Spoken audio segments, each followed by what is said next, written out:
चलिए हम एक टेस्ट का सलूशन ना कर रहे हैं। जो किया हुआ था कोचिंग में टेस्ट हुआ था, इस तरह से मैथ और साइंस के क्वेश्चन थे और उसको हम क्या कर रहे हैं, उसका सलूशन बता रहे हैं ना। तो पहले हम साइंस बता लेते हैं, उसके बाद मैथ का कंटिन्यू करते हैं ना। तो पहला क्वेश्चन था, प्लास्टिक कितने प्रकार का होता है ना। तो प्लास्टिक दो प्रकार की होती है, ठीक है, थर्मोसेटिंग और थर्मोप्लास्टिक होता है। फिर तरंग गति कितने प्रकार की होती है। तो तरंग गति दो प्रकार की होती है। इसमें ऑप्शन है 2, 3, 4 और 5, तो 2 वाला ऑप्शन सही होगा, यानी ये ऑप्शन इसमें दिया गया था, सही है, ठीक।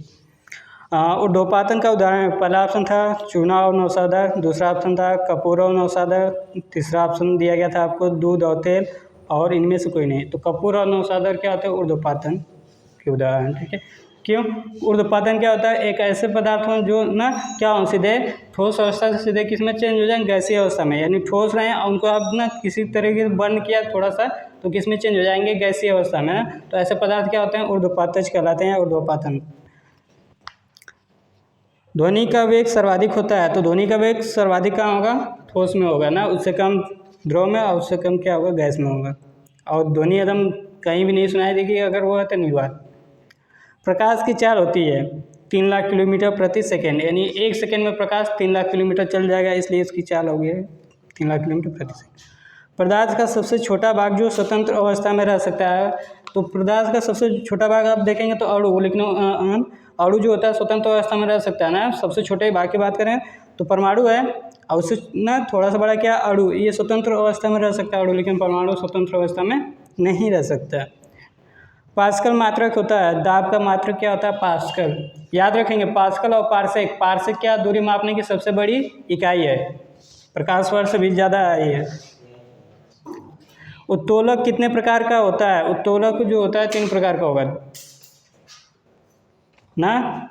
वस्तुओं की पृथ्वी पर गिरने का कारण, पहला ऑप्शन था चुंबकीय बल, दूसरा ऑप्शन था विद्युत बल, तीसरा ऑप्शन गुरुत्वाकर्षण बल, चौथा ऑप्शन है असंजक बल। तो पृथ्वी पर कोई वस्तु गिरने वाली है या गिर रही है, उसका कारण क्या होगा, गुरुत्वाकर्षण बल। विद्युत ऊर्जा का रासायनिक ऊर्जा में परिवर्तन, यानी किस में होगा ना, विद्युत ऊर्जा और विद्युत ऊर्जा का रासायनिक ऊर्जा में परिवर्तन। तो पहला ऑप्शन दिया गया था आपको सोलर पैनल में, बल्ब में, डायनमो में, बैटरी में। तो बैटरी में क्या होता है कि विद्युत ऊर्जा का किस में परिवर्तन होगा, रासायनिक ऊर्जा में। मानव शरीर में कितनी हड्डियाँ होती हैं ना। तो देखेंगे कि जो बच्चे होते हैं उनमें हड्डियों की संख्या ज़्यादा होगी, लेकिन मानव शरीर का रहा तो यहाँ पर 206 ऑप्शन क्या होगा, सही होगा ना। मानव शरीर में 206 हड्डियाँ होती हैं। श्वेत प्रकाश में कितने रंग होते हैं, तो श्वेत प्रकाश में 7 रंग होते हैं ना। ज्ञानेंद्रियों की संख्या 5, ये जूनियर क्लास के लिए था, और ये पेपर देखिए इस फॉर्मेट में लिखा गया, और कितना बढ़िया पेपर था, क्वेश्चन सिलेक्शन भी उतना ही अच्छे से हुआ था। अब करते हैं मैथ को सॉल्व। पहला ऑप्शन था 1/4 को प्रतिशत में बदलना था। जब 1/4 को आप प्रतिशत में बदलेंगे तो 100% का गुणा कर देंगे 1/4 में, तो कितना हो जाएगा, 25% ना। 1/4 है, इसमें 100% कह दिया हम, गुणा कर दें तो कितना हो जाएगा, कट के ये 25 बार में कटेगा, और ये कितना आ जाएगा, 25%। 2 अंकों की कुल कितनी संख्याएं होती हैं ना। तो आप देखिए 1 से 99 तक लिखिए, 2 अंकों की कुल कितनी संख्या होती है, आपको समझ में आ जाएगा। 1, 2, 3 ऐसे करते कहाँ तक आप लिखेंगे, 99। तो जब आप 9 तक पहुँचेंगे तो एक ही अंक की संख्या रहेगी। जब आप 9 तक पहुँचेंगे तो एक ही अंक की संख्या रहेगी ना। तो हमसे 2 अंक की संख्या पूछ रहा है, तो 2 अंक की संख्या कहाँ से स्टार्ट होती है, 10 से। देखिए 10, 11, 12, 13,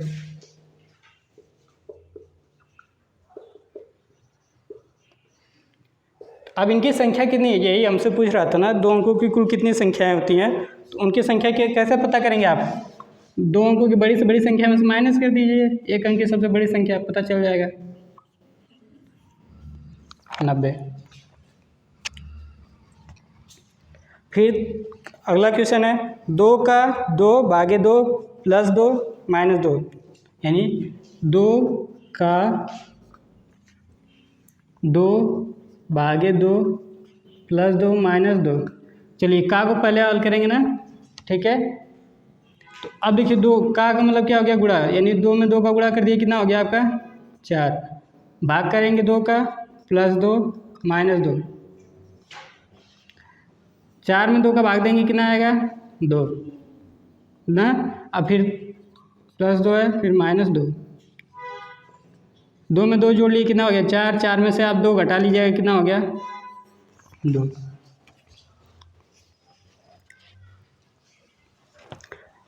अगला था 1/2, 1/4, 3/8, 4/7 का लसा हमें ज्ञात करना है। चलिए हमें निकालना था 1/2, 1/4 और 3/8 है, यहाँ पर 4/7। इनका हमें क्या निकालना था लसा ना।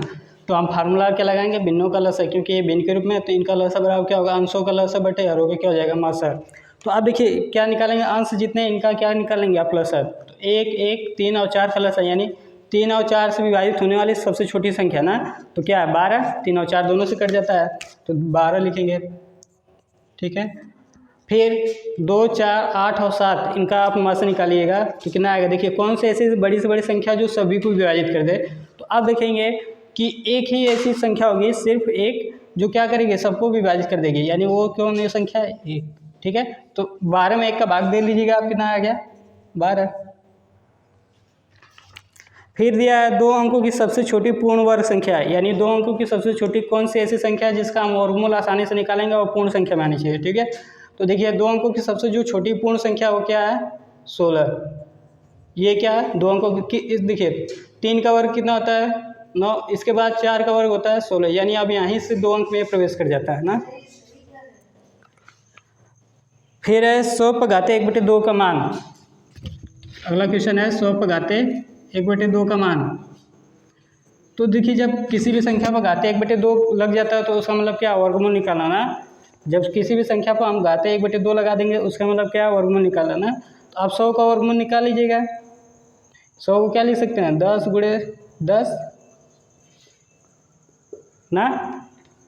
इन दोनों में से कितना आएगा सिर्फ एक बार आ पाएगा, तो आसानी से हो जाएगा। या इसको क्या लिख सकते हैं ना दूसरा तरीका, पहला तरीका ये हो गया। दूसरा तरीका हम क्या कर सकते हैं 100 को क्या लिख सकते हैं 10 पर घाते 2 लिख सकते हैं, क्योंकि ये क्या 100 10 का वर्ग है और इस पर क्या हो जाएगा 1/2 घात में। तो अब देखिए फार्मूला लग जाएगा a पर घाते m पर घाते n, तो क्या हो जाएगा a पर घाते m गुणे n, यानी इन दोनों का गुणा हो जाएगा ना। ये इससे क्या होगा कट जाएगा, कितना आ गया 10।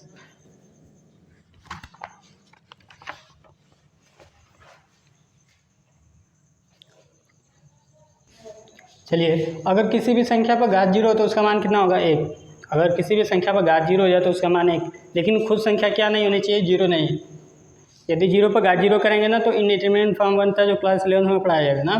अब चलिए 3 पर घाते 0 है तो इसका मान कितना हो गया 1 ना। अब मैं तो क्वेश्चन में कर दिया सोल्यूशन आप लिख। 3 पर घाते 0 है तो इसका मान कितना हो गया 1, ये कितना 5 ब्रैकेट में।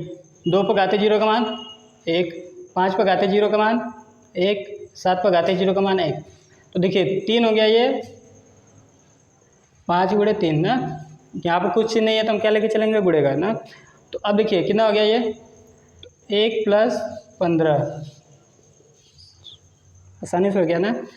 125% का दशमलव रूप होगा, तो प्रतिशत को दशमलव भिन्न में बदलने के लिए हम क्या करते हैं 100 का भाग करेंगे, यानी इसमें आप 100 का भाग कर लीजिए पता चल जाएगा ना। तो कितना हो जाएगा 125 बटे का 100। ठीक है, इसमें 100 का भाग, चलिए 100 का भाग करेंगे तो कितना दिखेगा। देखिए 100 का भाग करना मतलब दशमलव को 2 स्थान पर लगाना, पीछे से 1 2 स्थान पर 1.25।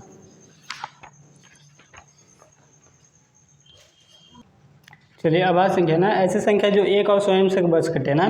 तो देखिए विभाजित होते हो अभाज्य संख्या होती है 2, 3, 5, 7, 11, 13, 17, 19 ऐसी संख्याएं क्या होती है अभाज्य संख्या। इसमें भी खासियत ये जो होती है सबसे छोटी अभाज्य संख्या पहली चीज। 2 जो है सबसे छोटी सम अभाज्य संख्या भी कहलाती है ना। फिर 3 क्या होगा सबसे छोटी विषम अभाज्य संख्या, हम क्वेश्चन में दिए थे सबसे छोटी विषम अभाज्य संख्या, तो ये क्या है 3।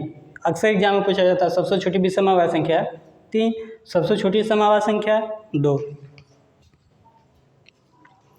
फिर है प्रथम 25 प्राकृतिक संख्याओं का औसत। तो प्रथम 25 प्राकृतिक संख्याओं का औसत पूछा तो जितना न कर रहा है तो क्या करेंगे 25 + 1/2।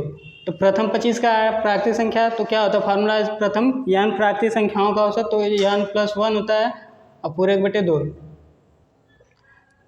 ठीक है, प्रथम n प्राकृतिक संख्याओं का औसत जो होता है n+1 और पूरे 2 होता है, तो यहाँ से आप निकालेंगे तो 25 + 1 कितना होगा 26/2 यानी कितना हो गया 13।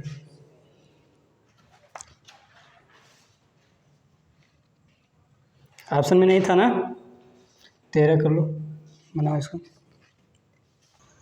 चलिए 0.1 था, उस पर घाते 5 था ना, तो इसको क्या लिख सकते हैं, जितना घात रहता है उतने बार आधार को गुणनफल के रूप में लिखा जाता है। तो 0.1 है, इस पर घाते 5 है, तो 0.1 गुणे 0.1 इस तरह 5 बार लिखेंगे। और जब गुणा करेंगे तो देखिए, मान के चलिए कि आपको दशमलव नहीं दिख रहा, तो सिर्फ गुणा करेंगे तो कितना आएगा 1। अब देखिए दशमलव कितने स्थान पर लगेगा, 1 2 3 4 5, 5 स्थान पर आपको दशमलव लगाना था, पीछे से काउंट करके ना, तो 1, अब 1 के बाद 4 जीरो लगा लीजिए यहाँ, तो ये हो गया ना 5 स्थान, हो गया आसानी से। 200 ग्राम 1 किलोग्राम का कितना प्रतिशत है, तो 200 ग्राम को कहाँ लिखेंगे, अंश में। आप देखिए 200 ग्राम हो गया।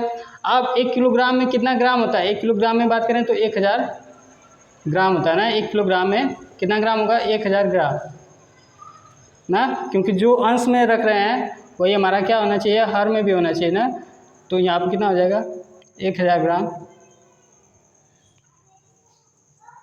अब इसको किस में बदलना था, प्रतिशत में ना, तो प्रतिशत में बदलने के लिए क्या कर देंगे, 100% का गुणा कर देंगे, पता चल जाएगा। चलिए तो ना, यहाँ से 2 जीरो से दोनों जीरो क्या हो गए, कट गए, तो 2/1 10 दिखा, और गुणे कितना था 100%, ये जीरो से ये जीरो खत्म, कितना हो गया 20%। इसी तरह पता कर लीजिए ना, 200 ग्राम इसका कितना है 1/5 है, ठीक है 1/5 है, तो कितना आ गया 20%।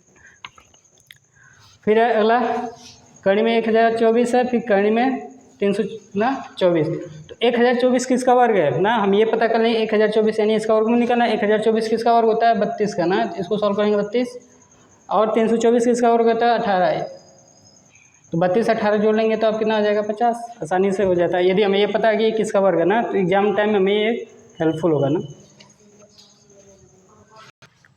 चलिए 1331 पर घाते 1/3 और फिर 1000 पर घाते 1/3। जब भी किसी संख्या पर घाते 1/3 आएगा यानी उसका क्या निकालना है, घनमूल। दूसरे तरीके से हम सोचें ये किसका घन है, ये सोच लें तो आसान हो जाएगा हमारे लिए। तो ये किसका घन होता है, 11 का घन होता है, यानी यहाँ सॉल्व करेंगे तो इसको 11 आएगा, यानी इतने को सॉल्व किया 11। फिर ये किसका घन है 1000, तो बात करें ये किसका घन है 10 का ना, इसको जोड़ेंगे तो कितना आ जाएगा 21। चलिए बात किया 10 20 30 और 40 का लसन ना, तो हम क्या देखिए लसन सोच के निकाल सकते हैं ना। 40 क्या 30 से कटेगा, नहीं 30 से विभाजित नहीं होता, तो 40 का 2 गुना सोचेंगे 80, 80 30 के पहाड़े में नहीं आएगा ना, 30 के 30 30 गुना 60, 30 3 90 होगा, 80 नहीं आएगा। फिर 3 गुना सोचते हैं तो 20 होगा 100 ना, 40 से 120, 120 इससे कट जाएगा, इससे भी कट जाएगा और इससे, यानी लसन क्या हो जाएगा 120। यदि थोड़ा सा हम दिमाग लगाएं तो आसान हो जाएगा, नहीं तो फिर वो उस तरह से बनाएंगे आप ना आवाजी गुणनखंड से।